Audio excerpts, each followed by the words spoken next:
Crees conocer una historia, pero solo sabes cómo termina.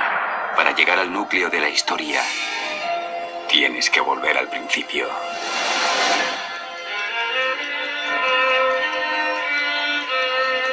Policarpo de Esmirna nació en el último tercio del primer siglo y murió a mediados del segundo. Se dice que estuvo en comunión directa con el apóstol Juan y que escribió la carta de Policarpo a los filipenses. Los escritos de Ignacio y Policarpo están llenos de citas y alusiones tomadas de los evangelios y de las epístolas paulinas, lo cual indica la gran veneración y reverencia que tenían de estos escritos.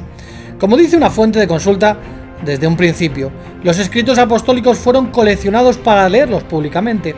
Todos estos fueron escritores primitivos, Clemente de Roma, Policarpo, Ignacio de Antioquía, que incluyen en sus obras citas y extractos de los diferentes libros de las escrituras griegas cristianas, lo que muestra que estaban familiarizados con tales escritos canónicos, por lo que desde el principio tenían constancia del canon del Nuevo Testamento. Policarpo citaba frecuentemente de las escrituras. En su carta a los filipenses hizo referencia a Mateo, a Hechos, Romanos, Primera y Segunda de Corintios, Gálatas, Efesios, Segunda de Tesalonicenses, Primera Timoteo, Primera de Pedro y a otras porciones de las escrituras. Esto indica que por lo menos algunos cristianos profesos se esforzaban por adherirse a los principios bíblicos durante el difícil periodo de la muerte de los apóstoles. Policarpo comenzó su superintendencia como supervisor de la congregación en los años difíciles de la apostasía predicha. Parece que estaba dispuesto a gastarse a favor de los demás. Por eso, cuando Ignacio de Antioquía era llevado al martirio en Roma, y pidió a los filipenses que enviaran una carta a la congregación de donde venía, Policarpo de Esmirna se encargó de que la carta llegara a su destino. En aquel tiempo, Policarpo también envió su propia carta a los filipenses. En la carta de Policarpo a los filipenses hallamos la reafirmación de ciertas verdades bíblicas. Él distingue entre Dios y Cristo, el Padre y el Hijo, y dice que es por la voluntad de Dios mediante Jesucristo como alcanzamos la salvación. Policarpo amonesta contra el amor al dinero y recuerda a sus lectores que los fornicadores y los hombres que se acuesten con hombres no heredarán el reino de Dios. También exhorta a las esposas a amar a sus esposos y a los ancianos a ser compasivos y misericordiosos. Insta a todos a ser celosos, al ir tras lo bueno.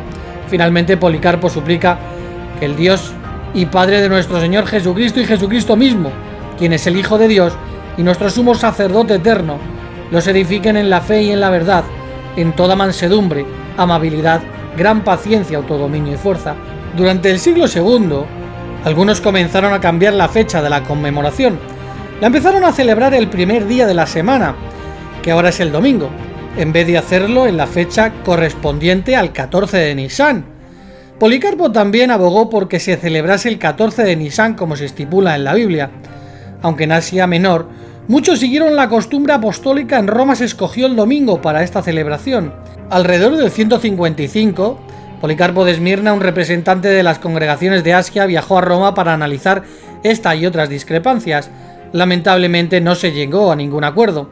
Irineo de León escribió en su carta: ni Aniceto, de Roma, podía convencer a Policarpo de no observar el día como que siempre lo había observado, con Juan, discípulo de nuestro Señor, y con los demás apóstoles con quienes convivió. Ni tampoco Policarpo convenció a Aniceto de observarlo, pues este decía que debía mantener la costumbre de los presbíteros, antecesores suyos. Nótese que se dice que Policarpo basaba su posición en la autoridad de los apóstoles, mientras que Aniceto, episcopo de Roma, se dejaba guiar por las costumbres de los presbíteros de Roma que le habían antecedido, mostrando cómo algunos ya se estaban corrompiendo con la gran apostasía. Aniceto no impuso supuestas pretensiones de primacía sobre Policarpo, pues según la Iglesia de Roma era papa, y estos enseñan que es infalible en lo doctrinal. Sin embargo, Policarpo a su vez sostiene ante Anacleto lo que en conciencia cree, basado en las Santas Escrituras. A la vista de esto, Víctor, que presidía Roma para finales del siglo II, intentó inmediatamente cortar la comunión como heterodoxas a todas las diócesis de Asia, junto con las iglesias colindantes, y las condenó en cartas que anunciaban la total exclusión de comunión de todos los hermanos allí. El precedente sentado por Aniceto para resolver sus diferencias con Policarpo, buscar la paz y la concordia, es pasado por alto por Víctor, para solventar sus diferencias por el mismo problema, la fecha de la Pascua, con los obispos orientales. Las palabras de ellos, reprendiendo enérgicamente a Víctor, siguen existiendo. Entre ellos estaba Irineo, que escribió en nombre de los cristianos que le supervisaba en la Galia, aunque mantenían que el misterio de la resurrección del Señor debía ser celebrado solo en el día del Señor. Sin embargo, exhorta a Víctor que no corte de la comunión a las iglesias enteras de Dios por seguir la tradición antigua, concluye Eusebio de Cesarea. Todos estos guardaron el 14º día del mes como el comienzo de la fiesta, sin desviarse y en conformidad con el Evangelio. Y también yo, Polícrates, el menor de todos vosotros, vivo según la tradición de mis parientes, algunos de los cuales he seguido. 7 de ellos fueron obispos y yo soy el 8º. Por tanto, hermanos míos, yo que he vivido 75 años en el Señor, he consultado con los hermanos de todas partes del mundo y he estudiado toda la Sagrada Escritura. No temo las amenazas porque mejores hombres que yo han dicho: es necesario obedecer a Dios antes que a los hombres. Obedeciendo este mandato bíblico, los cristianos verdaderos celebraban esta observancia todos los años, el 14 de Nisán. Sin embargo, con el tiempo, la gente empezó a celebrar también la resurrección de Jesús. Dice la Nueva Enciclopedia Británica: los primeros cristianos celebraban la Pascua del Señor al mismo tiempo que los judíos, durante la noche de la primera luna llena del primer mes de primavera, el 14 de Nisán. A mediados del siglo II, la mayoría de las iglesias había trasladado esta celebración al domingo posterior a la festividad judía. El libro Fiestas, Estaciones dice: parece ser que el Viernes Santo y el día de la Pascua Florida no se empezaron a celebrar como conmemoraciones separadas en Jerusalén hasta finales del siglo V. Con respecto a las cartas de Policarpo, al igual que las cartas ignacianas, han sido corrompidas y deterioradas con el paso de los siglos. Por ejemplo, hay cartas sin fuentes que traducen como quieren las cartas de estos personajes. Por ejemplo, a él fueron sometidas todas las cosas celestes y terrestres, a él rinden culto todo lo que respira. Aquí vemos que usan rendir culto con relación a Jesús, sinónimo de adorar. Sin embargo, para entender esto es necesario entender un concepto de las lenguas griegas y hebreas. Se le conoce como polisemia. La polisemia es el hecho lingüístico de que una palabra tenga varios significados posibles. Por ejemplo, la palabra proscuneo, dependiendo del contexto, puede significar adorar, rendir homenaje, hacer reverencia o postrarse. Por lo tanto, proscuneo depende de la persona a la cual se dirige. Un hecho claro es que solamente puede hacerse proscuneo en el sentido de adoración al Dios Todopoderoso. Entendiendo este punto, podemos ver cómo otras editoriales y fuentes académicas traducen el mismo pasaje de Policarpo: porque habéis creído en aquel que levantó a nuestro Señor Jesucristo de los muertos y le dio gloria, y su trono a su diestra, al cual fueron sometidas todas las cosas en el cielo y en la tierra, al cual toda criatura que tiene aliento sirve. El propio Jesucristo dijo a quién debemos adorar. Vosotros adoráis lo que no sabéis. Nosotros, se mete Jesucristo, adoramos lo que sabemos porque la salvación viene de los judíos. Mas la hora viene, y ahora es, cuando los verdaderos adoradores adorarán al Padre en espíritu y en verdad, porque también el Padre tales adoradores busca que le adoren. Jesús se metió en la ecuación de los verdaderos adoradores. Él mismo dijo que adoraba al Padre. Por lo tanto, Jesús no recibe ni adoración ni culto.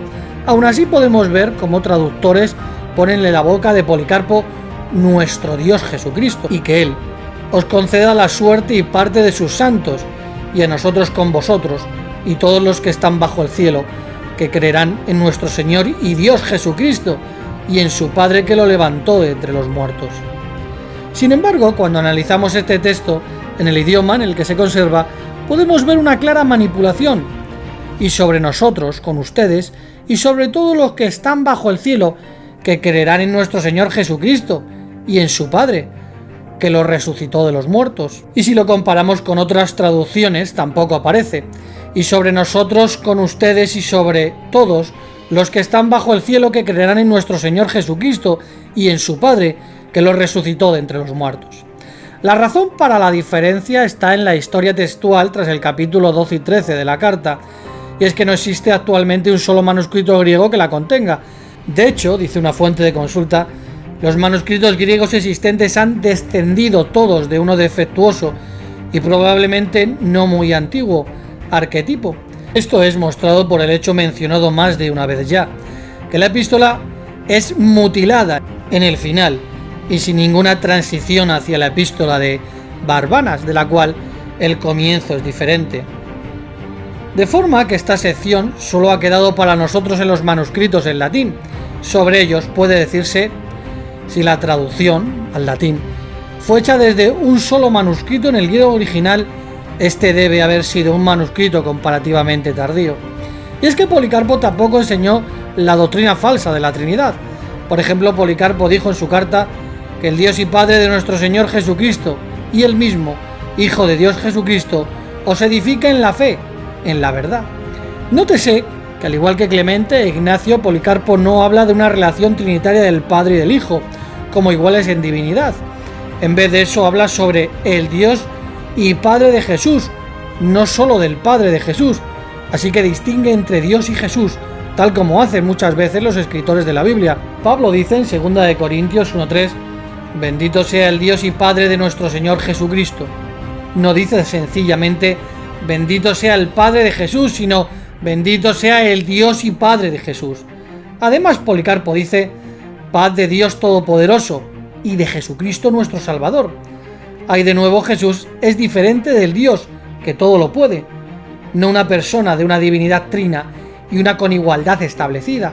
Y es que aunque la apostasía empezaba a coger cuerpo, la creencia de la Trinidad en esa época no existía en el cristianismo primitivo.